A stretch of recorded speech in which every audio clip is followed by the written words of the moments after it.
Hey everybody! Today on Culture Builds, at least on this episode, we're not really going to be building anything. We're going to be focusing in on fire safety, which, believe it or not, is one of the most important things that you can do for yourself in your house, your apartment, wherever you happen to be. And let me tell you, a lot of people forget to do basic things when it comes to preventing any loss in a fire. Most importantly, they forget to change their battery or replace their battery in their smoke detectors. And of course, that's something that you should be looking to do at least annually. You should be testing your smoke detectors at least monthly, but a lot of people forget to do that as well. So let this serve as a reminder, and we'll get started on the rest of this video. Let's build it.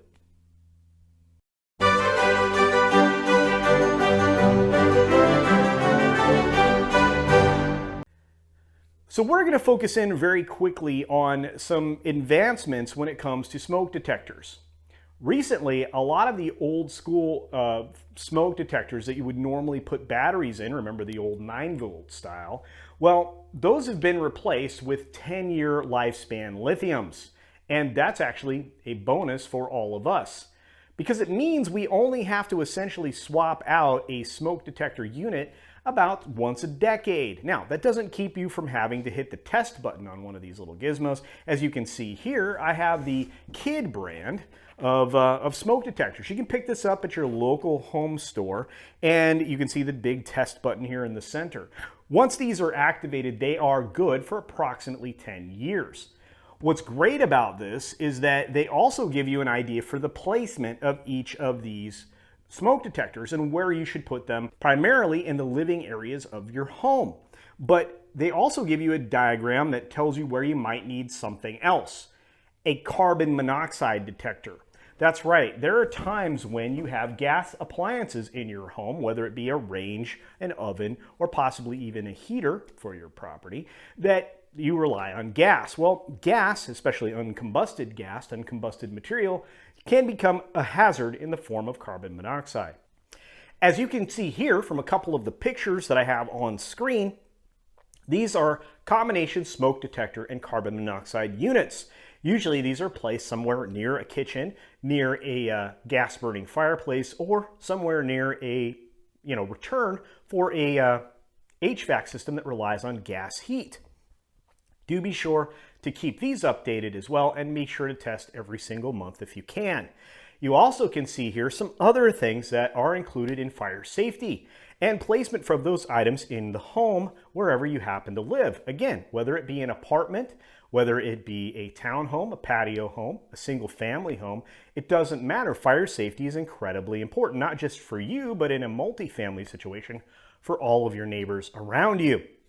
You can see that placing a smoke detector and a fire extinguisher in your kitchen, especially when the placement's done properly, is probably one of the best strategies. You also want to try to place a fire extinguisher in a couple other key locations, including any garage spaces or carport spaces that you may have. You also, if you have a garage space, probably also want to consider putting in a heat detector, a heat sensor system, which can actually tell if there's other things going on in your garage that could potentially become a real problem. So today we're going to focus on putting in these two smoke detectors in another home location here near my area. Believe me, this won't take very long and it's worth your time. So let's get to that part of the video. Here we go. Okay, so here we are at the old smoke detector. This particular smoke detector is probably close to 20 years old. These are a very old style. When you take them apart, they have a 9-volt battery, usually held in place by a couple of screws. Hopefully those screw holes line up. We put the new one up here, but probably not, so we'll have to do a couple of more holes and maybe a couple of more drywall anchors to put this up here securely. We're going to take this thing off. Now, I did test it, and it took a lot of effort to get it to make any noise whatsoever. It's just about time to replace this with something I don't have to worry about the battery on anymore. So we're going to do a 10-year lithium battery, like I said during the course of the introduction, and we're just going to get rid of this thing. So let's take it down and get started on the rest of it. Grab our trusty tool here.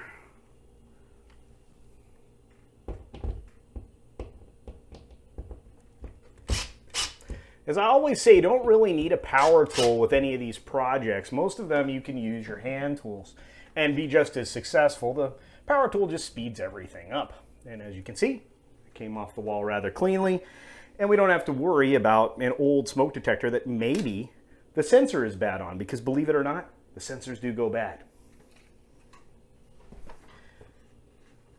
All right, now here is our new smoke detector. This is, again, the kid packaging that I showed you in the introduction.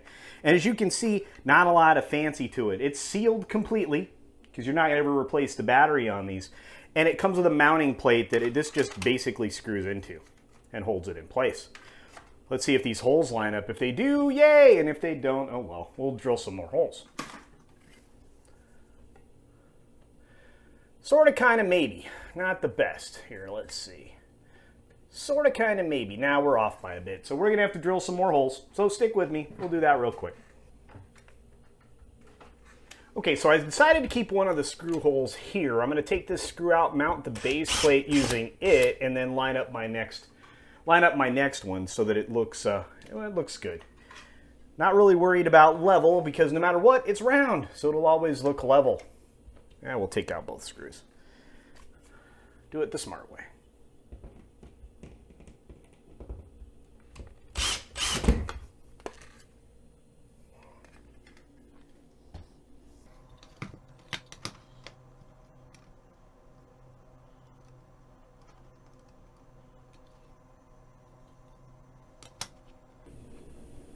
There we go. Says this side up for wall mount on the base plate, so we're going to take their word for it and mount it that way, just like so.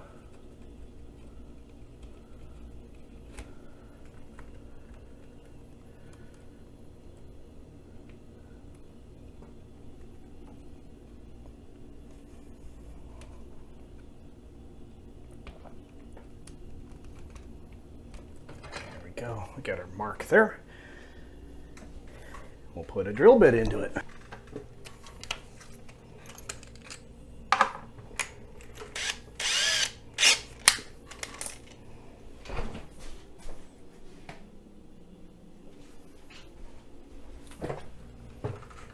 All right, let's get a screw in here. Drill it hole, I should say. There we go. Now we can put our drywall anchor in place.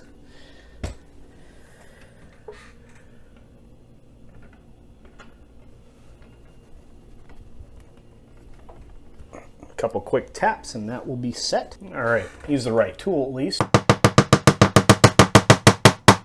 Perfect. Nothing coming out of there. All right.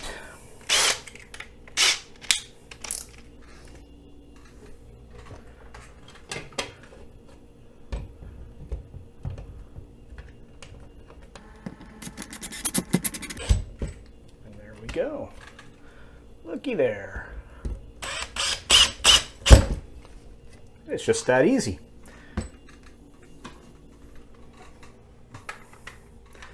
Mount the new detector on the wall. It screams at us. It's set to go. That's how you know it's working. Now let's give it a little love. And there you go. Looks like we're up and running. And we're all set. It tests out just fine. It's blinking every once in a while, let it knows that it's active. And this will actually last for an entire decade. You do want to test these monthly, as I mentioned in the intro. It's in your best interest to make sure they're in good working order and replace them about every 8, 9, or 10 years, depending upon how they're testing. Again, I will remind you, if you're in a garage space, you want to have a heat sensor, and that is similar to this device. You also want to have a fire extinguisher handy wherever you have some heavy-duty appliances like your kitchen, your garage, your laundry room, and maybe something in the middle of the house, maybe in a centralized bathroom. That way, no matter if this goes off and it's nothing, or if it goes off and it's something, you are prepared. And that is basically the whole reason for doing these types of maintenance videos. So hopefully you found this useful. Hopefully it's something you can actually take care of yourself. You should be able to. And it's something that you can do everywhere, even in a rental property. I can tell you right now, landlords are not going to care if you go out of your way to protect yourself and their property as well. And with that, I'll just say thanks for being here, everybody. If you have any comments, suggestions for videos coming up, go ahead and put them down in the comments section below, and I'll get back to you down there in the comments. And hopefully we can get back outside to some gardening projects like I had planned to, but weather hasn't been cooperating. So hopefully sometime in the next week or so, we'll get some stuff going. On that note, thanks for being here. Just build it.